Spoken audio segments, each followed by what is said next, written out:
Hey you guys, so tonight I'm actually getting ready to start painting one of these, and this is going to be one of the photos that is going to be going over the agent desk. We're creating like a bar area.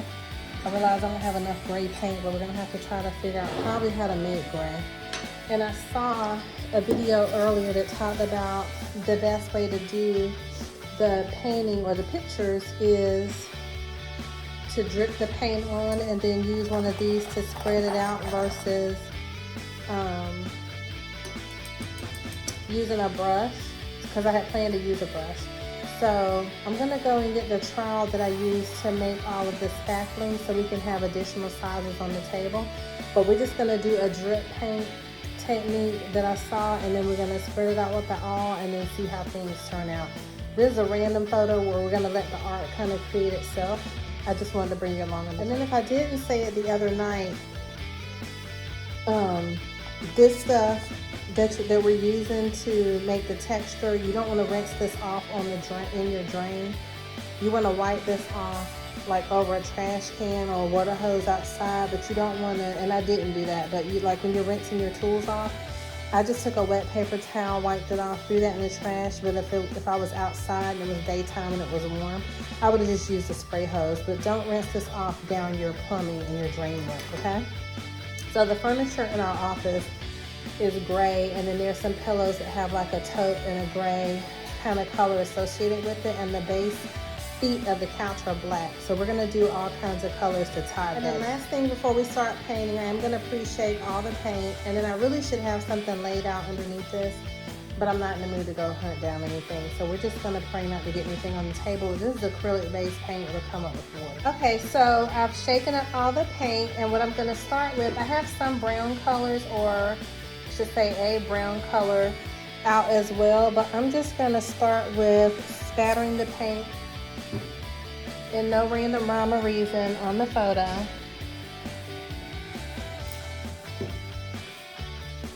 I can't tell you how excited I am really about doing this, because in my mind, I told my 16-year-old I've always been an artist in my own mind. So I can't tell you how excited I really am to be doing this. So you just want to make sure you get, all the paint colors that you like and that you're interested in. And I'm kind of adding the black color last, or not as much, because I don't want the black to take over the painting or the photo. And then, oh, come here, Kayla. Come here. And then we have some white as well. And even though the base of the project seems like it might be white, give me the wet paper towel, please. We could leave it like that, and that looks really, really good, but I want more color, more detail, more stuff. Okay, so I probably need more paint down. And of course, you can skip past this, and the paint is like a little tough to squeeze out. I'm not sure why. It probably has like some little coagulated spots in it or whatever. So some of it ain't cooperating. What you doing, Kay?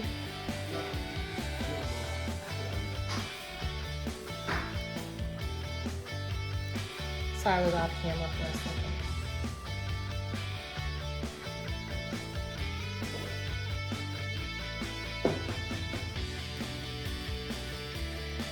Okay, well, turn that down a little bit for me. I wanted copyright infringement issues in case stuff is playing in the background. Okay, so we got that done. I'm just gonna clean up the paint we got on the table real quick. Okay, so let's start from the top. And we're just gonna smooth the trowel. This had a name and it's not a trowel, but I can't remember what it is. When I think of it, I'll let you know. We're just gonna spread out the smatterings. And what I'm probably gonna do is have to take the tops off the paint, because it didn't come out as much of it as I wanted to or needed to. That's really pretty. So that's the look that we're going for. Let me go take the tops off. Okay, so we got all that done. And so now what we're doing is we're just using our tool to just spread everything out And I kind of want everything to go in a vertical pattern, so that's why I'm spreading it out this way. But I also have a smaller tool, so we can use our smaller tool as well to go in and stretch stuff out, well, spread stuff out. And I really love the colors. I think they're really pretty. So now this particular type of texturizer, the compound that we use, I think it can not peel off, but that's the word I'm looking for. Some pieces of it can come off. So what I could do if I was gonna seal this piece is I saw where there's a more firm compound, like a heavier compound I could use. And so for those, that's probably what I'm going to do. But because these are going to be hanging in my office, I'm fine with this. I'm fine with these and the weight of them and all that. So now, I don't want my colors to start to run together. What are you getting there? Oh, okay.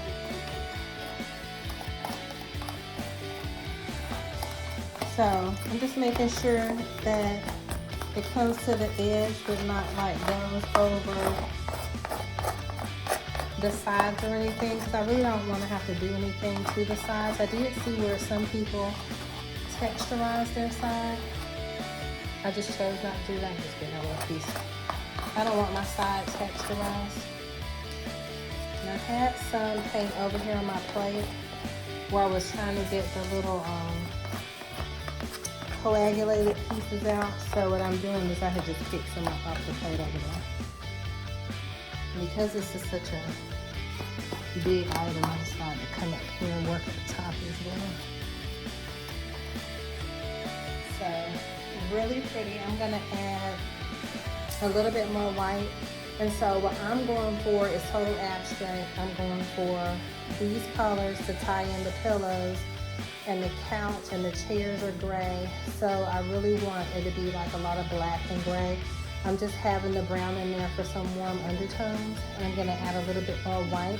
So I'll be back to show you what the first one looks like, and we're gonna do each one a little differently to make sure they all tie in together. And I know you may not love it, you may be like, well, that just looks a hot mess, but I love it. So we are working on the second one now, and so what I'm doing now, again, you already know, is I'm just spreading out the paint. And I'm doing this one, everything is horizontal. So I did one painting that I hadn't figured out where it's gonna go yet, and it has like vertical movements to it.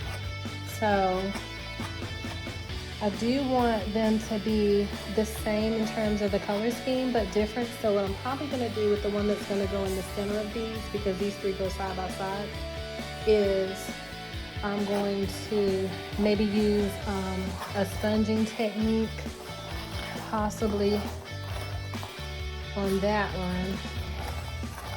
And I'm just excited to see how these look when they dry. Marvin Price loved them, so got his vote of confidence. Of course, he was an artist too. He actually can draw really well. So my 16-year-old couldn't help but love art, based on her parents. So I want to make sure I'm going to go spread some more paint, because I don't want there to be a finished look on the edge over here, on this edge. So I got to uncoagulate everything. This one seems to be cooperating, this pretty brown color. You can hear my husband is singing in the background. They're so loud. Two of these are finished. And then I have one more that matches these to do, and then I'm gonna work on a larger one that we have over here. So I'm trying to decide. I think I have decided what I'm going to put on there. I'm gonna share that one with you too. It's gonna be a little challenging, but we're gonna use the heavier spackle. I'm gonna show you what I got. I'm also gonna use some things I found at the Dollar Tree that were recommended by another artist, and I'll share that. So this is one thing I got that I'm gonna try on one of the larger frames, and it's called Gaps and Cracks. And this stuff, a lot of people are using to make like popcorn ornaments for Christmas trees. I've seen some art done with it, but not a lot. So it does spread relatively quickly. But what I'm planning to do is on a larger photo, or one this size, a larger canvas, or one this size, is kind of spray it in the middle and create a design, and then paint over the gaps and cracks, because it turns like a yellow color once this once it's dry. Now these canvases were buy one get two free. I didn't know that at the time when I bought them the other day, so I took my receipt in today, and the manager at Michael's was so gracious to give me a refund on the ones that I had paid for that weren't free. What a blessing. So all of their canvases are buy one get two free now through, I think they said the sale ends Sunday, so don't tarry. Like even these large canvases, I paid for one. I used a coupon, no, I'm sorry, I used my reward dollars and a 15% off. I don't know, for some reason I have 15% off teacher thing attached to my account. So I used $10 off. So I ended up paying, I think, $45 for one, and these two were free. So they end up being on average about $19.83 a piece. And so I was like, okay, well, what if I waited until Monday when the coupon starts, or the 28th, for the 40% off? The 40% off of this is still $25. So you're still getting a really good purchase price if you're thinking about doing art for your home at $19 a piece, which means these were probably like $15 a piece. So buy one get two free is a great deal. Heavier compound, the spackling I'm going to be using is the Drydex. So the difference in the two was this is a lightweight compound, so it dries really lightly. Really quickly. It's very light. The canvases stay and the photos stay very lightweight, whereas this is going to be a heavier material. It's going to make the weight of the item heavier. So think about that depending on where you're hanging it. And also, this isn't going to crack or chip off or peel, which I'm not worried about this doing that either, but you have less of a chance with this happening. This is pink and dries white. So you can see this, of course, all across the internet. People are using that. So I'm just going to turn it this way so you can take a screenshot. Yeah, so you can take a screenshot. And then I'm just using regular random paint because it's not going to matter. Like once it all dries, it's going to look really great. So a lot of people are using the 50-cent Walmart paint. I'm just using paints I already had. But what I realized is I don't hardly have any paint left. So with the sale we're having right now, I'm going to run out and get some more paint, but I've saved all my 40% coupons from the purchases this week, and I'm going to be ringing up individually because I want to buy the larger sizes. So let me show you the paint that I did get today. So this paint was $9.99, and I think with the sale, I think it was 30% off, ended up being $6.99, so that's a lot of great paint for that amount.